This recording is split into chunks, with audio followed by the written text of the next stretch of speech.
Well, I don't know how much you can see in here. Oh, there we go. Haha, very nice. Greenbriers. If you don't know what greenbriers are, they are, to most people, a noxious weed. They get everywhere, they grow everywhere, and they don't die. You basically have to pour Roundup on them in order to kill them. We don't use Roundup, and it is everywhere. So I looked up, well, can you eat it?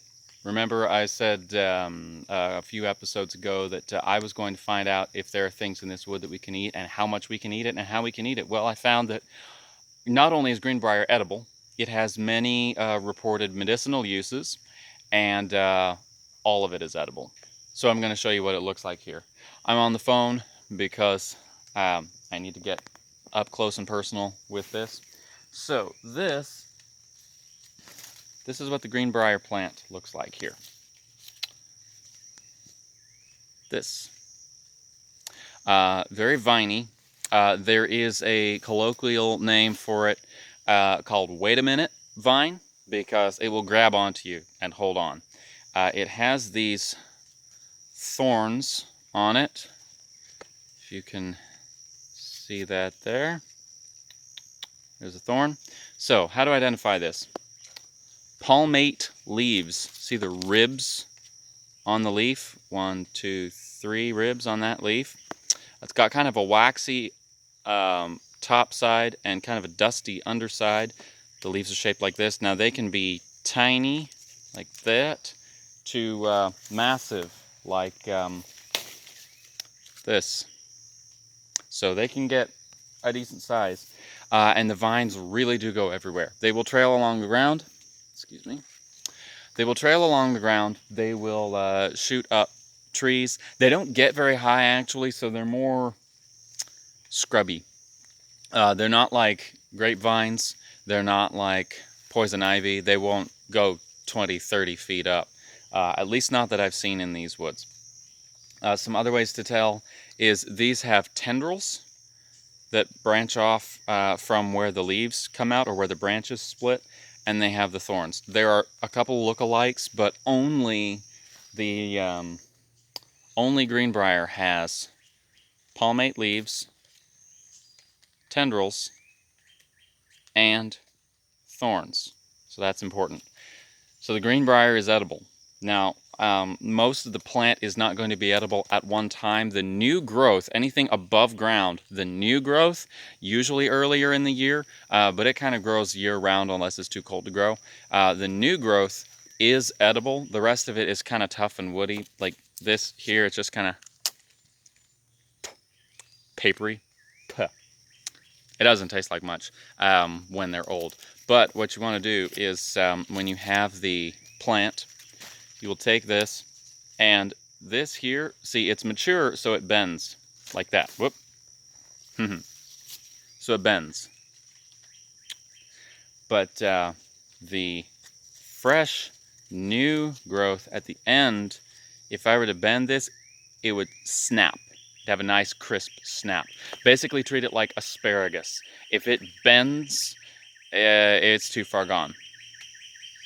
Hello, bird. I have no idea what that bird is. Bird calls are something else I need to brush up on. I cannot hardly identify maybe half a dozen bird calls, but that's it. Anyway, that's not what this video is about. So, Greenbrier. The reason that I have this like this here, I ended up pulling it up. Now that is just where it connects to the ground. Like I said, you basically cannot kill it because of how it reproduces. It has these massive tubers. And the tubers are the most interesting thing to me because I just like root vegetables anyway. And when they are small, about the size of your thumb, they are edible. You can slice them, boil them. They have a texture, reportedly, they have a texture kind of like between an apple and a baked potato. And they're supposed to be underneath where the plant connects to the ground, but I can't find any. I have dug up this whole section here, and I cannot find it. I have not killed the plant because its tubers put out roots, and each of those roots will grow up a new plant, so I probably just haven't. I bet you this whole stretch here is just one massive plant, and that the tubers are probably somewhere in there, but I'm not going to kill the whole plant just to try to get the tubers. But the leaves taste like spinach, and the tendrils and shoots taste like asparagus. I have seen recipes online for using them in an omelet, in egg salad, for using the leaves fresh in spring as a replacement for spinach, and like a Greenbrier strawberry salad with grapes and walnuts and feta cheese and a lemon dressing. It sounds really good, but none of these leaves are really at that point right now. They are too far gone. So that's a way you can use the tendrils and the leaves and the shoots. The tubers get up to 75 pounds and about 3 or 4 times the size of a football on very old plants. And they have the consistency of hickory wood. So those are not edible, but there are records of people pounding them up, soaking them in water, drying them, boiling them, soaking them in water again, and getting a sort of starch from them, which you can use kind of like cornstarch. You can thicken soups, sauces, jellies. You can make a jelly from the roots.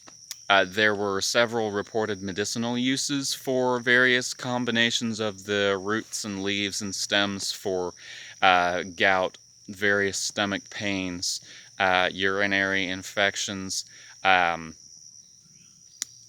afterbirth issues, all sorts of stuff. I am not a doctor. I am not trained. I can't legally give medical advice. Plus, I have never actually even seen the tubers. Grr.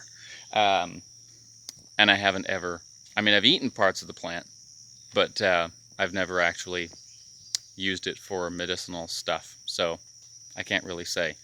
But Greenbrier, let me get you up close just so you can see where it grows. So, in all this lovely mess here,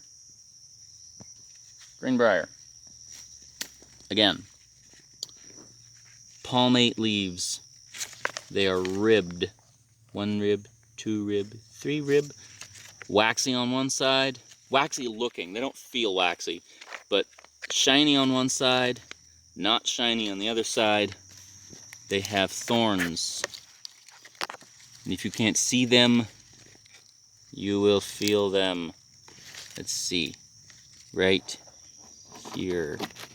There we go. Alright. Kind of square-ish stems. Very woody stems initially. Wow, that sun is bright. Very woody stems initially. Apparently, they grow just about anywhere.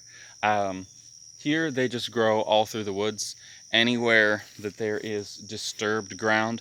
In a similar way to poison ivy, Greenbrier's ecological niche is to cover disturbed ground. Anywhere that there is already healthy growth, Greenbrier, we don't see it.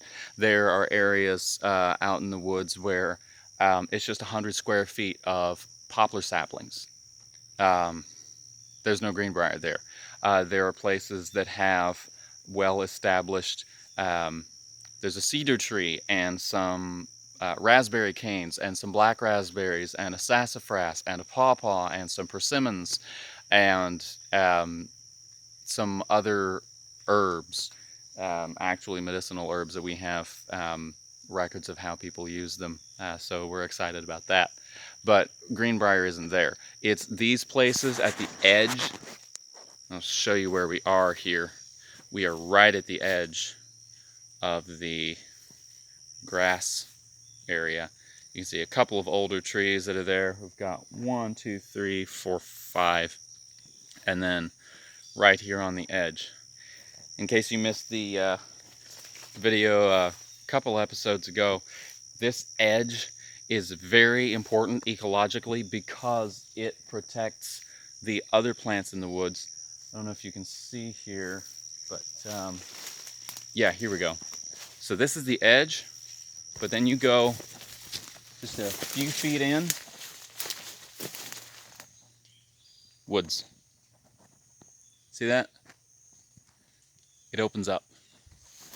So this here, whoa, light. This here makes that possible. So this is crucial. So that's why it exists. That's why Yahweh designed these things. At least my guess is that is why Yahweh designed these things, so that they have thorns and they go everywhere.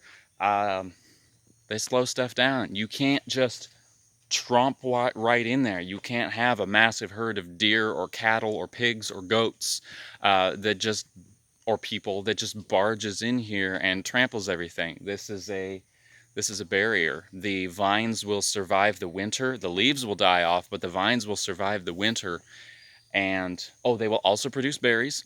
You can make jellies out of the berries. They don't taste much on their own, but they make a good jelly apparently, and they're good early winter food for the local birds, because they're one of the few plants in the area that continues to produce fruit into winter.